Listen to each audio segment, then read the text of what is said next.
सलमान जी को तो जब मैंने बोला मैंने दबंग 3 की है तो उन्होंने बोला अच्छा दबंग 3 किया आपने, तो जब उनको यही नहीं पता तो वो मुद्दा क्या पता होगा। और रजत का क्या, और रजत का भैया चौड़े में आ जाओ, तसल्ली कर लो, पाड़ लो, उखाड़ लो, उसका वही ख़त्म नहीं होता भैया। एक एक चीज़ें देखिए, साफ़ भी करके आए हैं टॉयलेट, ऐसी बात नहीं है। और जो वो आ कर रही थी, मैं आपको बता देती हूँ, हेमा तो जाना डिज़र्व ही नहीं करती हैं, वो थोड़ा सा ओवर कर देता है। विवियन जो है ना थोड़े से कम बोलते हैं, लेकिन आई थिंक दुनिया की समझ थोड़ा सा है उन्हें। 3 रोटी तेरी 3 रोटी इसकी, आलू देता हूँ, सब्जी बनाओ, ये रही गैस, किसी के बाप में हिम्मत नहीं है कोई अगर रोक ले।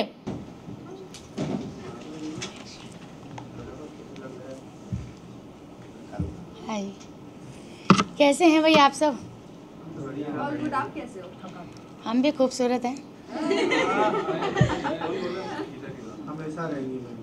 क्या बात है, थैंक यू भाई, थैंक यू। चलो गाइस, रेडी? हम तो तैयार हैं।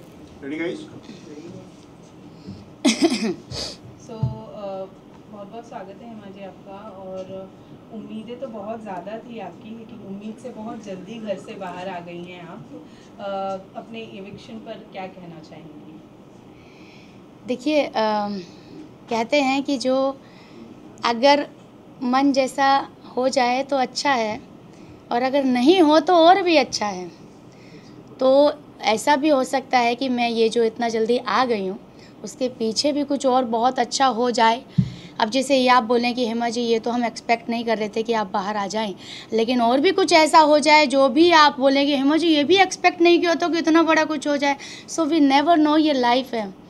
मैं बोलती हूँ कि मैं चाहती थी बिग बॉस में जाना, लेकिन मैं बिग बॉस 18 की कंटेस्टेंट बनी हूँ। मेरे लिए ये भी बहुत बड़ी बात है, क्योंकि बिना किसी सपोर्ट के एक नॉर्मल लाइफ जीने वाली लड़की हेमा, जिसके ना आगे है ना कोई पीछे है, मतलब बच्चे हैं बट फाइनेंशियली बहुत ज़्यादा अच्छा नहीं है सेटअप। नॉर्मली सुबह शाम वही नॉर्मल रोटी खाने वाली लड़की अचानक से बिग बॉस के कंटेस्टेंट बन जाती है। कंट्रोवर्सी होने के बावजूद 1 साल के अंदर वो अपने ऊपर इतना मेहनत करती है, ज़मीन से जुड़ के मेहनत करती है। कोई फिल्म भी उसने नहीं किया, कोई टीवी सीरियल भी उसने नहीं किया, बस ज़मीन पे जाके जो लोग ज़मीन पे बैठे उनके साथ बैठ के बातें की और जनता बनी, और देखिए मैं बिग बॉस में पहुंच गई। तो ये भी तो एक अचीवमेंट है ना, कि जो मैंने मेहनत की वो रंग लेकर आई। जिनके साथ में थी, जिनके साथ में पार्टिसिपेट करी थी, बाकी जो कंटेस्टेंट थे वो सब टीवी आर्टिस्ट थे, तो मैं थी, रजत थे। तो हमारे जैसे जो लोग हैं वो हम जो पहुंचते हैं अपनी लाइफ की कहानी के साथ पहुंचते हैं, ना कि हम इस टीवी सीरियल का फेस हैं या हम इस फिल्म का फेस हैं। तो मुझे ऐसा लगता है कि मैं अगर आज बिग बॉस में पहुंची तो ओनली बिकॉज ऑफ मेरी लाइफ की कहानी के ऊपर, कि इसकी लाइफ की कहानी इतनी इंटरेस्टिंग है। तो मैं भैया खुश हूँ, आई एम हैप्पी कि मैं वहाँ गई। 12 दिन, एक दिन जाते हैं बिग बॉस के घर में, वो भी झंडा गाड़ते हैं, लिख देते हैं कि भैया एक दिन में रह के आए। मैं 12 दिन रह के आई हूँ, एक एक चीज़ें देखी हैं, साफ़ भी करके आए हैं टॉयलेट, ऐसी बात नहीं है। तो आपने जब कंट्रोवर्सी आपकी क्रिएट हुई थी तभी आपने कहा था हाँ मनीषा रानी जैसे लोग जा रहे हैं, मुझे कोई दिलचस्पी नहीं है बिग बॉस में जाने की। लेकिन अब जब आपको अपॉर्चुनिटी मिली थी तब आपने हाँ क्यों कहा, जब आपने पहले मना किया था कि आपको नहीं जाने में इंटरेस्ट है। इसी कंट्रोवर्सी को लेकर मैं और जोड़ना चाहूँगी कि आपने सलमान खान को लेकर भी बहुत सारी नेगेटिव चीज़ें कही थी, तो फिर ये अपॉर्चुनिटी कैसे? यस, देखिए ऐसा है कि OTT 3 के लिए मेरी बात चली थी जो अनिल कपूर जी कर रहे थे, और उसमें भी इसलिए गई थी कि चलो भैया इसमें सलमान जी नहीं कर रहे तो क्या पता मेरा हो जाए। तो मैं जब गई तो वहाँ पे उनको लगाया लड़की के अंदर दम है, इसको OTT के लिए नहीं रखते हैं, इसको कलर्स के लिए रखते हैं। ये बात है मई की। मई से मेरा जो सफ़र रहा है पूरे 6 महीने रहा है, और 6 महीने में हमेशा मैंने जब भी मैं इंटरव्यू के लिए गई कभी भी किसी को निराश नहीं किया। दूसरी बात मनीषा रानी की, आई थिंक मनीषा रानी के बारे में मैंने अगर कभी बोला हो, क्योंकि मनीषा से मेरी कोई पर्सनली दुश्मनी नहीं, मैं मिली भी नहीं हूँ सामने से, और मुझे पता भी नहीं वो क्या करती हैं, मतलब करती थी, अभी तो भगवान की कृपा से she is doing really good. Manisha के ऊपर कभी मैंने अगर बोला हो तो मेरे को सोच में मैं पड़ जाऊँगी कि मैंने क्यों बोला होगा। रही बात सर की, सलमान सर की, तो भैया उनसे तो मैं मिलना चाहती थी, इसी चक्कर में तो दबंग 3 कर ली हमने और फिर भी नहीं मिले। लेकिन भैया क्या करें, प्यार इतना, सम्मान इतना है। अब बिग बॉस में जाना है, अपनी कहानी बतानी है, तो big boss biggest reality show है, तो जब कुछ करना है तो बिगेस्ट ही करते हैं। अब बिगेस्ट में भाईजान भी आ जाते हैं। हमने तो अनिल कपूर जी वाला किया था, हम तो डर भी रहते कि हमारा तो होगा भी नहीं। लेकिन जब आपकी नीयत साफ़ होती है, जब आप मेहनत करते हैं, ईमानदार होते हैं, तो वो चीज़ मिल जाती है। हम तो बात सेल्फी के कर रहे थे, हम तो बराबर में खड़े होकर बातचीत करके आए हैं, हम तो रह के आए हैं और हिस्ट्री बना दी है। तो जो आपने बात बोली है वो प्री प्लानिंग कुछ भी नहीं था। आज अब मेरा इंटरव्यू ले रहे हैं, अब मैं यहाँ पे किसी और का नाम बोल दूँ तो भैया वही अपलोड हो जाएगा, फिर कभी जब दोबारा इंटरव्यू होगा तो उसके शख्स के बारे में बोला जाएगा। तो वो इंटरव्यू भी वैसे ही था, वीडियो थी वायरल भाभी की बात की, लेकिन वहाँ पे जिक्र आ गया दबंग 3 का और वो किस्से का, और हमने बता दी हकीकत जो हुआ था। उसमें हमारे आँख में से आंसू भी निकल गए, वो अपलोड हो गया, तहलका मच गया। तो हमको तो ये बोला था कि अब तुम्हारा करियर ख़त्म। मैंने बोला था, मैंने कहा भैया करियर मेरा सलमान खान ही बनाएंगे, और उस बीच में मैंने कोई काम नहीं किया। लेकिन आपने उस इंटरव्यू में आपने कहा था कि उनके बाउंसर्स ने हमें हाँ, नहीं दिया। हाँ। तो जो अभी आप अंदर थे बिग बॉस में, तो आपने सलमान से बात शेयर किया? नहीं की ना, क्योंकि सलमान जी ने पूछी नहीं। तो जब सलमान जी ने पूछी नहीं तो मैं होती कौन हूँ ये बात सामने से रखने वाली। सलमान जी को तो जब मैंने बोला मैंने दबंग 3 किया तो उन्होंने बोला अच्छा दबंग 3 किया आपने, तो जब उनको यही नहीं पता तो वो मुद्दा क्या पता होगा। लेकिन आपको क्या लगता है कि आपके साथ, लेकिन आपको लगता है कि आपने जो एक्सपेक्ट किया था वही आपके साथ स्टेज पर हुआ, आपके साथ जस्टिफाई हुआ? आपको लगता है प्रीमियर वाले एपिसोड में आपके साथ जस्टिफाई हुआ? आपने जो बाहर बातें की थी कि सलमान खान आपसे बात नहीं कर रहे, मिले नहीं, ये नहीं हुआ, वो नहीं हुआ, लेकिन हमें एज अ व्यूअर हमें नहीं लगा कि आपकी बातों को सुना भी गया है वहाँ पर। लेकिन आपको क्या लगा हुआ वहाँ पर आपके साथ जस्टिफाई हुआ स्टेज पर? हाँ, मुझे ऐसा लगता है सलमान जी मेरी जो बातें मैं कह रही थी बराबर सुन रहे थे। इसी चक्कर में तो उन्होंने मुझे पूछा कि अच्छा ये बताइए आपका नाम क्या है, आप हैं कहाँ से। फिर उन्होंने शादी वाली बात भी मेरी पूरी बराबर से सुनी है, तो उन्होंने पूरा अटेंशन दिया है। बात यहाँ तक की आई है कि आप तो बड़ी सुंदर, आप कैसे बोलती हैं। तो आई थिंक मेरा इंट्रोडक्शन बहुत अच्छे से हुआ था। क्लिप क्या गई है इंट्रोडक्शन में मुझे पता नहीं, वो मैंने देखी भी नहीं है। मैंने उनके साथ डांस भी किया, मतलब मैंने बोले तो उन्होंने मुझे पूछा आप वायरल भाभी बन के जा रही हैं, आप वायरल भाभी क्यों हैं, तो मैंने बताया। अच्छा अब बात बच्चे की आती है, फैमिली मेम्बर कौन है, कहाँ से हैं आप, सारी बातें आई हैं। अच्छा खासा मेरा इवन मेरी सिंगल एंट्री हुई है, जबकि 2-2 लोगों की हुई थी, बट आई एम ब्लेस्ड कि मेरे अकेले की हुई है। मैंने क्या वायरल भाभी बन के क्या क्या करेंगे, अंदर खाना बनाएंगे तो कैसे करके दिखाइए, मैंने करके दिखाया। झाड़ू लगाएंगे तो कैसे करेंगे, करके दिखाइए। अच्छा जिम करेंगे साड़ी पहन के तो करके दिखाइए। I did everything and he was very happy. और बहुत लंबा कॉन्वर्सेशन हुआ, और इवन यहाँ तक भी हुआ कि मैंने बोला कि हाँ कि मैंने सुना आप लक्ष्मी हैं, आपके पैर लक्ष्मी हैं। मैंने कहा हाँ ऐसा बोलता है। फिर मैंने अपने पापा की स्टोरी सुनाई, ये सब वो सब बोले अच्छा ओके, उनको कुछ मान के आप, मैंने सुना आप हेमा मालिनी जी के, आपको पसंद है हेमा मालिनी, आपके कहीं मैंने इंटरव्यू में सुना था, तो मैंने कहा मेरा नाम भी Hema, so thank you to my parents कि उन्होंने मेरा नाम हेमा रखा, तो बड़े खुश हुए।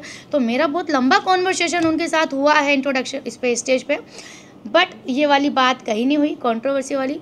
जब अगर वो पूछते तो मैंने जिस कॉन्फिडेंस के साथ ये बातें बताई हैं मैं वो भी बताती कि सर मैं सिर्फ आपसे मिलना चाहती थी। मतलब ये है कि सलमान सर तक जो बात पहुंचती है, मतलब उनको पता ही नहीं था, और कहीं ना कहीं आपको भी ये लगा कि सलमान खान की इमेज को लेके आप, मतलब आपको लगा कि गलत है सलमान खान जी की इमेज को लेके मैंने कभी किया ही नहीं। उनके जो आसपास रहते हैं उनके बारे में मैंने हमेशा बोला। सलमान जी को मैंने कभी मैं तो ना बस सलमान जी ने मेरे को धक्का मारा। ये तो फिर जब थंबनेल बनते हैं तो भैया फिर गर्दन यहाँ, सलमान जी का एक थंबनेल लगाया हुआ है, उनके हाथ में तलवारें मेरी गर्दन है। बताओ भैया इतना खतरनाक कर दिया तुमने कांड, उसको देख के मैं डर गई कि बताओ यार, खौफ सलमान खान। और भैया मगर सही से लगा लेता यार। तो चीज़ें आपको पता है कैसे निकलती है, क्या बोलते हैं और क्या निकल के आती है। बिग बॉस जर्नी की अगर मैं बात करूं तो आपको लगता है जिस तरीके की पर्सनैलिटी आप है जो अभी तक हम जान पाए हैं, अगर आप इंडिविजुअल गेम खेलती तो शायद अभी तक घर में टिकी रहती, भेड़ चाल में चलने की वजह से आप जल्दी घर से बाहर आ गई? नहीं, भेड़ चाल तो मैंने कभी चली नहीं, क्योंकि मैंने कभी इधर की उधर की नहीं। मैं इसके साथ बैठी इसकी सुनी, इसके साथ बैठी इसकी सुनी, अरे भैया इसको भी खाने की पड़ी है, इसको भी खाने की पड़ी है, और वहाँ पे ना ग्रुप बना लिया। चूँकि मैं अपनी इंडिविजुअल लाइफ बाहर से खुद जीती हूँ, ना मायका है ना ससुराल, मैं अपना डिसीजन खुद लेती हूँ, अपनी लाइफ खुद चलाती हूँ। तो मेरा वही है कि जो मेरे को सही लगा मैं इसके पास जाके बैठी। वहाँ पे क्या हो रहा है, ग्रुप चल रहे हैं। अब किसको नॉमिनेशन डालना है, यार इसका ये ठीक नहीं है, तो अगर तुम ये आपके साथ है तो आपका झगड़ा होगा तो ये साथ में आएंगे। तो भैया जब यहाँ तुम्हारे ग्रुप चल रहे हैं, मेरा तो झगड़ा किसी से नहीं है, तो मैं फटे में टांग क्यों अड़ाऊँ। जब मेरी बात आई, जब मैंने सोचा कि इनकी तो ईगो ही ख़त्म नहीं हो रही है, राशन ही नहीं मिल रहा है, ये कोना पकड़ के सॉरी बोल रहा है, वो बोल रहा है मेरी ईगो ख़त्म नहीं हो रही, जब मेरा पारा फूटा, अरे भैया तुम लोगों ने कमाल कर दिया। खाना खाना खाना खाना, उसको राशन क्या मिला, उसको लगा मैंने संसार जीत लिया। मुझे भी खाना मिला था, मेरे भी अंदर भी लालच आया था, लेकिन बाद में वो ख़त्म हो गया अगले दिन ही कि भैया आप जेल से बाहर निकालो, राशन पकड़ो, मुझे जेल से बाहर निकालो। बट आई थिंक अविनाश ने वो कैरेक्टर बहुत सीरियसली ले लिया। मैं बाहर लोगों को खाना बांटती हूँ, और जब मैंने एक ही दिन, जब मुझे लगा मेरे अंदर पावर आ गई है, अब मैंने एक दिन खाना कंट्रोल किया, तो मैंने देखा यार भूखे मर रहे हैं वो तो आपस में, अरे यार आज खाना कम मिला। मैंने कहा भैया मैं खाना कम नहीं दे सकती, ये खाना लो, बिग बॉस ने खाना खिलाने के लिए ही भेजा है। अगर मैं आप लोगों का बिग बॉस को खाना दिया हुआ आप लोगों को नहीं दूंगी तो ये गलत बात होगी। गेम अपनी जगह, खाना अपनी जगह।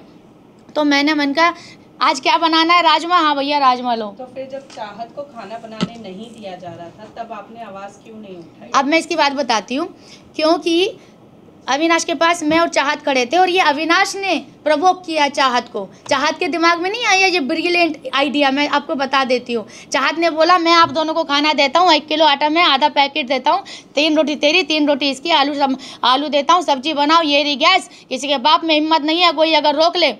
तो मैंने भैया अभी तो मेरा चल रहा, बाद में सोचूंगी, लेकिन चाहत ने ले ली वो बात सीरियसली। चाहत ने जाके कर दिया कांड। तो जब चाहत कर रही थी और जब ये मुझे पता है कि ये सेम लाइन मेरे सामने भी बोली गई है, तो मैं तो यही सोचूंगी ना कि भैया एक्टिंग हो रही है, क्योंकि अगर इसका खुद का होना आइडिया होता तो शायद मेरा आउटपुट निकल के आता। लेकिन आपको ये कितना वैलिड लगता है कि किसी के लिए भी खाना नहीं बनाना चाहिए? बिग बॉस ने अभी तक के चूल्हा किसी का बंद नहीं किया, और सिर्फ राशन की वजह से सब लोग चूल्हा बंद करवा रहे हैं, सबका खाना बंद करवा रहे हैं, बट सामने वाला लोगों को दे रहा है खाना, एक ही लोगों को, भले ही उसके फेवरेटिज्म को दे रहा है वो, लेकिन वो दे रहा है। लेकिन वो कौन होते हैं पर बोलने वाले कि चूल्हा नहीं जलेगा किसी के लिए? लड़की के साथ जो बिहेव किया गया है वहाँ लगता है कि और चुम जो बोलती है कि वो अनसेफ फील करती है अविनाश के साथ, लेकिन जो चुम ने एग्रेशन उसके साथ दिखाया चाहत के साथ, आपको कहाँ तक तो वो सही लगा कि वो चुम सही थी अपनी जगह पर? यहाँ पे जो है ना टाइम कोड को पावर मिली थी कि वो जो बोलेंगे we have to follow that rule, ठीक है। तो उसमें हम 17 लोगों ने, जितने भी लोग थे 16 लोगों ने साथ में ये डिसीजन लिया था कि ठीक है अब खाना जब बनेगा, जब सीधा 18 लोगों का बनेगा, उससे पहले नहीं बनेगा। लेकिन ये टाइम गॉड का डिसीजन नहीं था, टाइम गॉड को लोगों ने मैनिपुलेट किया था। अगर आपने देखा होगा तो लोगों ने बोला था, कंटेस्टेंट ने बोला था। लेकिन बात तो हुई थी ना, चाहे मैनिपुलेट से हुई हो, चाहे दिमाग से हुई, चाहे दिल से हुई हो, बात तो हाथों गर्दन तो हिली थी ना कि हाँ भैया यही डिसीजन है। उसके बाद चाहत ने ये स्टेप लिया, कोई प्रॉब्लम नहीं है। लेकिन जो अगर आपने 10 लोगों के बीच में एक बात कही है और आप उनके अपोजिट जा रहे हो, अगेंस्ट जा रहे हो, तो first you have to at least inform them कि देखो भैया ऐसा मेरा हो गया तुम लोगों के साथ, अब मैं ये रास्ता पकड़ रही हूँ, तुम लोगों को कोई प्रॉब्लम तो नहीं है ना। उसने क्या किया, उसने बताया नहीं, वो सडनली वो चालू हो गई। अब मुझे पता था कि ये जो कर रही है ये सेम लाइन अविनाश ने बोली है, तो ये अविनाश से इंस्पायर्ड हुई है। अभी क्या हुआ, अभी तक तो पहले अविनाश दुश्मन था इसका, क्योंकि चाहत पांडे ने ये किया वो किया, लेकिन जब से अविनाश अंदर गया भैया इनकी दोस्ती ज़्यादा ही गहरी हो गई, मुझे समझ नहीं आया। तो ये भी क्या मसला है समझ नहीं आया मुझे, चलो वो भी ठीक है। तो तुम जो ये आइडिया कर रहे हो ये तुम्हारा खुद का क्रिएट किया होता तो मैं थी जो सिर्फ मुझे पता है कि ये मुझे भी बोली गई थी, लेकिन मैंने नहीं की क्योंकि मेरे को इतनी नहीं थी। और मैं सबसे ज़्यादा तो उसे नहीं सुबह खाना खाया था, खिचड़ी भी खाई थी, वो शिल्पा जी भी खिचड़ी खा ली थी, एप्पल भी खा लिया था, चलो फिर भी भूख लग गई, कुछ लोगों को लग जाता है, वो टेंशन नहीं है। लेकिन वो बोल देती देखिए ऐसा है सर, जो भी अपना आरफिन जी, अब मैं ये अपना अविनाश से खाना ले रही हूँ, मैं बना रही हूँ, आई होप इसमें से किसी को प्रॉब्लम नहीं होनी चाहिए, क्योंकि ये बिग बॉस का घर है, इंडिविजुअल राइट है गैस खाना बनाने का, चूल्हा ऑन करने का। तो जो बातें चिल्ला के बोली गई और जो वो आ कर रही थी, मैं आपको बता देती हूँ उसमें चोट चाहत को नहीं लगी थी, चुम को लगी थी, ठीक है। तो वो तो थोड़ा आवाज़ ज़्यादा हो रहा था। अब पता नहीं भैया वो ड्रामा था कि सच था, लेकिन मैं बस उसको ये देख रही थी कि भैया ये लाइन मुझे, अभी तो साथ में दोनों खड़े थे, इसने मान ली, मैंने मानी नहीं, ये फ़र्क है बस। अगर मैं ये मान लेती तो ये मेरा मुंह देख रही होती और ये मेरे हाथ में होते। आपकी अच्छाई आपको लेकर डूबी? कहाँ डूबी बताइए, क्या डूबा मेरा? आप जेल में रहे हफ्ते, तो जेल में रही तो मेरा इमोशनल आया ना बाहर। लेकिन जेल में जेल आपको में लोगों ने रहकर आप सबसे ज्यादा पसंद किया, बाहर आने के बाद आप चुप हो गई। अब मैं आपको बताती हूँ कि जितने लोग उतनी अलग अलग बातें। अभी इन्होंने बोला आपकी अच्छाई आपको जेल में ले डूबी, अब इधर से बोली अरे प्यार से बात कर रही हूँ, ये तो मैं जो है ना आपकी बात का जवाब दे रही हूँ, मुस्कुराते मुस्कुराते, ऐसी कोई बात नहीं टेंशन वाली। अब इधर से आ रहा है कि जब आप जेल में थी तो ज़्यादा बढ़िया था, अच्छा तो तू जेल में रह लेती, ये बात आ रही है मेरे अंदर। तो ये जो है ना, जब ये वाले वीक में तो मैंने अपनी बलि वापस से चढ़ाने के लिए तैयार भी हो गई थी। जब राशन की बात थी अविनाश के चक्कर में, मैंने कहा गोड टाइम को बोला, टाइम गोड को मैंने कहा मैं चली जाती हूँ, पर मेरे को लिखित में दे दो कि मेरे को इस बार जल्दी निकाल लेना गारंटी के साथ। बग्गा को मैंने शामिल कर लिया, मैंने कहा बग्गा हम चले जाते हैं। बग्गा बोला नहीं यार फिर तू रोती है जेल में, फिर मुझे बुरा लगता है। मैंने कहा भैया अगर अविनाश चला गया ना तो माँ कसम राशन के चक्कर में हमें राशन ही नहीं मिलेगा। और वही बात हुई जो मैंने सारा को बोला, मैंने कहा अविनाश नहीं जाना चाहिए, देखना एक एक आटे के दिक्कत हो जाएगी। तो ये बात हुई थी। विवेन भाई ने भी मेरे को पूछा जी आप जेल में जाना चाहते हो? मैंने कहा भैया जाना तो चाहती हूँ, पर बिग बॉस से इस बार पहले आदेश करा लेना, बहुत लंबा टाइम लेते भाई वो। लेकिन ये जो आप बोल रहे हो बाहर आने के बाद, मैं 2 दिन मैंने थोड़ा सा लोगों को समझने की कोशिश की, क्योंकि जेल में थी तो वो लोग मेरे पास आते थे, मैं बाहर नहीं आती थी। तो 2 दिन मैंने थोड़ा समझा, पूरा घर समझा। और वो जो मैं यहाँ पे जो ब्रेक डाउन हो गया था मेरा जेल के अंदर, लास्ट जिस दिन मैं निकली, मैं उस दिन बहुत लिटरली हो गई थी। तो उससे भी थोड़ा सा मैं बाहर आई कि यार मैं पर्सनल बाहर से मैं ऐसी आई थी जूझते हुए, यहाँ पे भी मेरे साथ हो गई, ये क्या समझ नहीं आया। 2 दिन मैंने लिए, लेकिन उसके बाद आई बिकेम नॉर्मल। लेकिन शायद मुझे ऐसा है कि कुछ चीज़ें शायद नहीं दिखाई गई हैं, मुझे ऐसा मन में है। आपको लगता है आपकी जगह, आपको कौन लगता है कि आपकी जगह निकलना चाहिए था? अरे के बाद आप किसे सपोर्ट करेंगे? मैं सपोर्ट मैं अपने आप को ही करूँगी। कंटेस्टेंट्स में से देखिए जो बोल निकलना चाहिए था। देखिए सीधी सी बात है, इस सब का जवाब जो है ना आप दोनों के, आप सबके पास है कि भैया हेमा जी तो फिर भी कुछ कर रही थी, जो नहीं कर रहे थे वो घर के अंदर क्यों हैं, और हेमा जी इतना सब कुछ कर रही थी तो हेमा जी घर के बाहर क्यों है। तो मुस्कान और बग्गा जी, सीधा घर वालों का फैसला था कि अगर कोई घर से जाएगा तो या तो मुस्कान जाएगी या बग्गा जी जाएंगे। हेमा तो जाना डिजर्व ही नहीं करती हैं, क्योंकि सबके साथ मेरा जो बॉन्डिंग था, कोई मुझे ना नॉमिनेट करता था ना कोई मुझे टारगेट करता था। और वो इसलिए नहीं कि मैं गुड बुक्स में थी, वो इसलिए क्योंकि मैं इक्वल थी। मैंने कोई पार्शलिटी नहीं की, मैंने किसी के पास जाके वो ऐसे ऐसे कर रहा है, वो ऐसे ऐसे कर रहा नहीं, मैं यहाँ बैठी तो इसकी, यहाँ बैठी तो इसकी, because I was so real. सारा ने कहा कि सलमान उनको टारगेट कर रहे हैं, जो वीकेंड के बारे में जब सब सर समझा रहे थे लगातार कि कोच माइंड कोच अच्छी सोच रखनी चाहिए, उनको समझना चाहिए। आप वो कैसे देख रहे हो? वो समझ ही नहीं पा रहे थे, एट द एंड में वो समझ पाए, लेकिन सारा बोल रहे थे टारगेट कर रहे। नहीं एक्चुअली सलमान सर का सिर्फ ये था कि भैया मुझे सीधा सीधा बताओ कि आपका काम कैसा है, आपका ये जो प्रोसेस है ये कैसे समझ ली। पब्लिक जो आम जनता बैठी है जिनके पास कम दिमाग है, इंक्लूडिंग मी ऑल्सो, ठीक है, तो उनको कैसे समझ में आया कि आरफिन का ये काम है, ये प्रोफेशन है। सीधे 4 लाइनों में समझाओ, लेकिन वो समझाना इतना ज़्यादा हो गया कि भैया जो थोड़ा बहुत समझते थे हम वो भी भूल गए। ठीक है, मैनिपुलेटिव लगते हैं आपको अरफिन और रजत? हाँ सही बात है, क्योंकि जैसे उनको दिखता है ना कमज़ोर लग रहा है, रो रहा है, अरे तू रो नहीं सकता, तू वीक नहीं है, तू बहुत स्ट्रॉन्ग है, तो ये बिल्कुल no no no you can't do this, you can't do this. हमें लगता है भैया कितना अच्छा आदमी, मेरे को भी लगा है ऐसे मेरा बहुत सपोर्ट किया उन्होंने। और रजत का क्या, और रजत का भैया चौड़े में आ जाओ, तसल्ली कर लो, पाड़ लो, उखाड़ लो, उसका वही ख़त्म नहीं होता भैया। टेलीविजन शो करना पसंद करेंगे आप आने वाले दिनों में, अगर आपको मौका मिलता है कलर्स के द्वारा कुछ शोज आपको ऑफर किए जाते हैं? मतलब आप बात भी ऐसी पूछ रहे हो कि मतलब जिसका कोई हाँ बोलने के अलावा सवाल ही नहीं है, कोई दूसरा आंसर ही नहीं है, और इतने कुछ नहीं बोल रहे भैया। आप ही बोल रहे हो, लंबी चौड़ी लिस्ट आपके पास ही है। माँ कसम बिग बॉस हाउस में जाना वापस पसंद करेंगी? लगता है बिग बॉस में जाने मिलेगा आपको? अगर आपको मौका मिले वाइल्ड कार्ड कंटेस्टेंट बन के जाएंगे आप? देखो ऐसा है कि मेरी जनता है बहुत नाराज़, और कोई भी ये एक्सेप्ट नहीं कर रहा है कि हेमा बाहर आना डिज़र्व करती है, वो भी फर्स्ट कंटेस्टेंट। और भैया सीधी सी बात है, जो घर में बैठे हैं वो, जब तुम वैसे भी कुछ ना करते तो बाहर ही आ जाओ ना।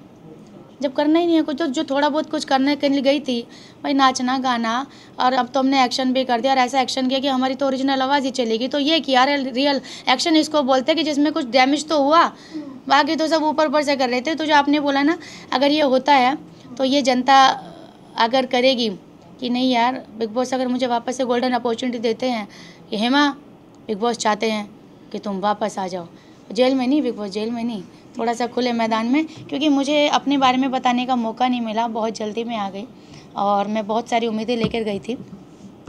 तो अगर बिग बॉस चाहेंगे तो डेफिनेटली हम बढ़िया साड़ी लेके जाएंगे फिर से। वन लास्ट क्वेश्चन, कल रजत और विवियन को कंट्रोलिंग के लिए बताया गया था, बुलाया गया था, सबने लीडरशिप के लिए चूज किया रजत को। सब चाहते हैं कि घर का कंट्रोल होना चाहिए रजत के हाथ में। डू यू थिंक रजत तो डिजर्विंग है विवियन के अकॉर्डिंग? ऑल्सो यहाँ पर रजत जब उनसे पूछा गया था कि जिस तरह अविनाश ने लोगों को सिर्फ बोला था कि क्लैरिफाई करने के लिए और सॉरी भी नहीं बोलने बोला था और खाने के लिए बस बंद किया था, तो लोगों का इतना था, और रजत ने यही कहा था कि मैं खाना बिल्कुल भी नहीं देता। तो आपको लगता है वो हानिकारक नहीं है घर वालों के लिए और वो डिजर्विंग है कंट्रोल करने के लिए? और जबकि वोट भी उन्हीं को मिले हैं, मतलब वही जीते हैं। देखिए ऐसा है कि हर हफ्ते ना सबका हिसाब होगा और बराबर से होगा। ये कुर्सी आज है, अगले हफ्ते तुम्हारी नहीं होगी भैया, तो इस कुर्सी को आज ही आज संभाल ले, या तो इसको सर पे रख ले, या तो इसको बैठ ले, या इसको इस्तेमाल कर ले, तेरे हाथ में, ठीक है। ये रजत के हाथ में भी आई है। जिन लोगों ने अब रजत को वोट दिया है, उम्मीद जो सोच के दिया है वो कितना खरा उतरेगा। मैं तो बाहर बैठी हूँ, जो अंदर बैठे उनको साफ दूध का दूध पानी हो जाएगा। अगले हफ्ते उनकी आँख खुल जाएंगी और उनको समझ में आ जाएगा कि भैया अब अगली बार रजत को देना भी है या विवियन को देना है, या दोनों में से किसी को नहीं देना है, कोई तीसरा उम्मीदवार खड़ा करना है, ठीक है। तो हर हफ्ते वहाँ इंसान बदल रहे हैं। लेकिन आपके अकॉर्डिंग रजत डिजर्विंग नहीं है कंट्रोल करने के लिए, आप ये बोलना चाहते हैं? वो थोड़ा सा ओवर कर देता है। विवियन जो है ना थोड़े से कम बोलते हैं, लेकिन आई थिंक दुनिया की समझ थोड़ा सा है उन्हें। हाँ, मुझे ऐसा लगता है, क्योंकि ये भी ज़रूरी है, क्योंकि कभी कभी बहुत जल्दी बोल देना भी ना वो बोलने के लिए अच्छा होता है, पर डिसीजन के लिए आई थिंक वो नहीं होता है ठीक, है ना। Thank you so much. Thank you everyone, thank you everyone.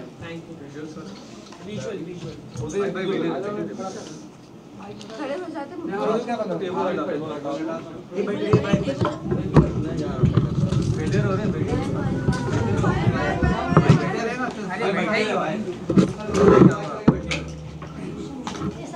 ये लो पीछे पास करो, जल्दी पास। हाँ बढ़ रही हो। आप फोटो अच्छा लेना मेरा, क्योंकि आपने सवाल बहुत पूछे हैं मुझसे। यहाँ पे थोड़ा उधर ma'am, right side look here, look centre look here ma'am, इस साइड सामने आप लेफ्ट टू राइट कर लो, सेंटर राइट में देखिए ma'am, look centre, Hema ji right to left आप देखिए।